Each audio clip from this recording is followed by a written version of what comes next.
Salam. Oh iya Pak. Silahkan Pak, masuk Pak. Iya Pak, gimana Pak? Sebenarnya mohon maaf Pak kalau misalkan mengganggu waktunya ini kan Tidak. Saya perkenalan dulu Pak atas nama Bapak Sutejo. Ini di sini atas suruhan istri saya Pak yang barusan melahirkan atas nama Ibu Ani. Oh iya, yang kemarin telepon ya. Iya. Gimana Pak, lancar proses persalinannya? Alhamdulillah proses persalinannya lancar Pak. Alhamdulillah. Tapi istri saya itu pernah menyuruh saya ke sini untuk bertanya kepada Bapak tentang materi P2K2 tentang pertumbuhan anak stunting gitu. Oh, nah kan iya. Barusan istri saya lahiran, saya takutnya kalau misalkan anak saya terjadi stunting, jadi saya ingin konsultasi terhadap Bapak, kira-kira apa sih stunting itu gitu. Oh iya, terima kasih Pak sudah menyempatkan waktunya datang ke sini ya Pak ya. Jadi memang perlu kita waspadai, stunting itu bisa terjadi dan bisa mengganggu pertumbuhan anak. Nah, perlu diketahui terlebih dahulu stunting itu adalah gangguan pertumbuhan pada anak yang tinggi badan anak itu tidak sesuai seperti anak usia lainnya. Jadi kalau usia 5 tahun, 6 tahun seharusnya tinggi badannya normal, anak stunting itu tidak, jadi lebih pendek Pak ya. Jadi perlu diketahui juga Pak, faktor stunting itu ada beberapa yang harus diwaspadai. Salah satunya yaitu tidak terpenuhinya kesejahteraan bayi baru lahir dan kesejahteraan ibu menyusui. Nah, kesejahteraan bayi baru lahir itu adalah mendapatkan IMD Pak, inisiasi menyusui dini. Jadi biasanya itu kalau bayi baru lahir itu dikasih IMD berupa ASI ya Pak ya. Jadi ASI sejak dini selama 30 sampai 1 jam ya Pak ya, segera setelah bayi lahir itu harus terpenuhi. Kemarin dikasih IMD enggak Pak bayinya?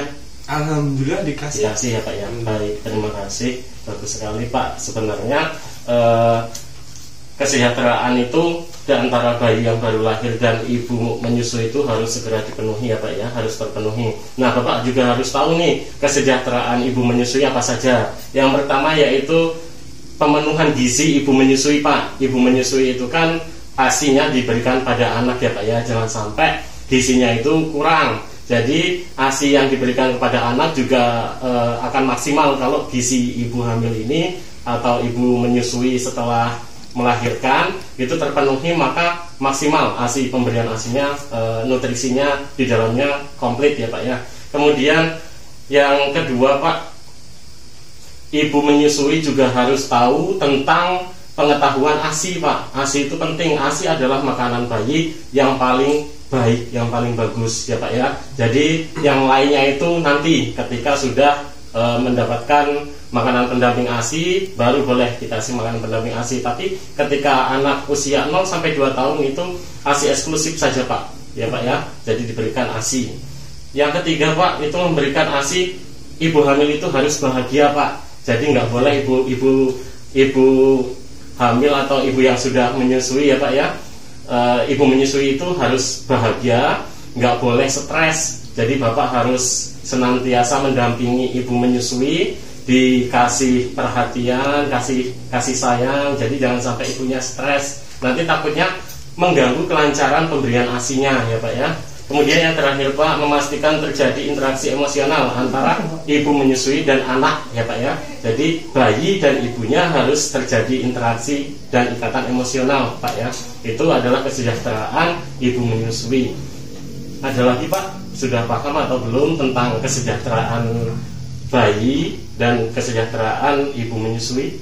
Oh berarti Pak ya, untuk memenuhi agar tidak terjadi stunting pada anak, memang berarti kesejahteraan untuk ibu menyusui itu harus terpenuhi. Iya benar sekali. Jadi harus terpenuhi kesejahteraan bayi baru lahir dan kesejahteraan ibu menyusui gitu Pak. Terima kasih, alhamdulillah paham. Tapi satu lagi pertanyaan ya.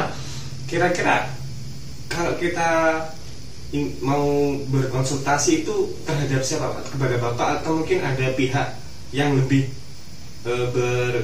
yang lebih sesuai bidangnya gitu Pak? Oh iya, jadi saya pendamping PKH juga berkompeten Pak tentang stunting, karena memang sudah dilatih, sudah diberikan pelatihan materi tentang stunting ya Pak ya, diberikan diklat, ada sertifikat juga. Jadi saya termasuk orang yang berkompeten. Bapak benar sekali, kalau mau mengakses layanan tentang tentang pencegahan dan penanganan stunting, ada beberapa tempat yang bisa Bapak datangi untuk mengaksesnya. Yang pertama itu tenaga kesejahteraan sosial, termasuk saya ya Pak ya. Itu Bapak bisa datang ke pendamping PKH, bisa datang ke TKSK, bisa datang ke tenaga SLRT ya Pak ya.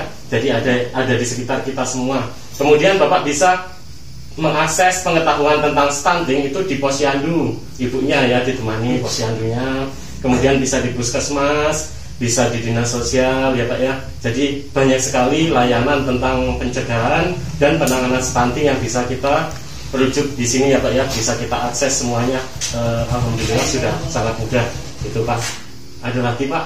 Oh, baik, terima kasih atas penjelasannya Pak. Semoga untuk kedepannya istri saya tidak mengalami apa-apa dan anak saya pertumbuhan dan perkembangannya sesuai dengan anak-anak yang normal. Iya.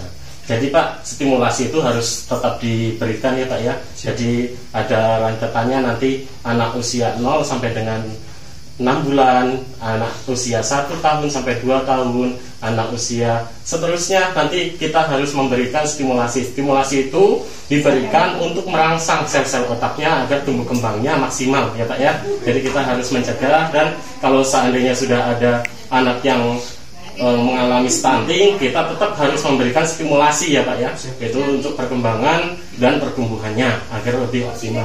Itu saja Pak. Baik, jadi misalkan ada Bapak atau kelanjutan nanti saya akan hubungi Bapak. Kira-kira gimana Pak? Iya, nggak apa-apa.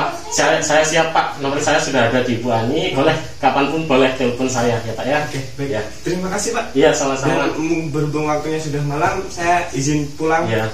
Mohon maaf Pak sebelumnya kalau misalkan mengganggu waktunya. Oh tidak. Terima kasih. Layanan yang bisa diakses oleh KPM terkait dengan pencegahan dan penanganan stunting antara lain Puskesmas atau Pusat Kesehatan Masyarakat, Posyandu, Pos Pelayanan Terpadu, Puskesos, Pusat Kesejahteraan Sosial, Dinas Sosial, kontak telepon pelayanan sosial anak atau TPSA, dan Balai atau Loka AMPK.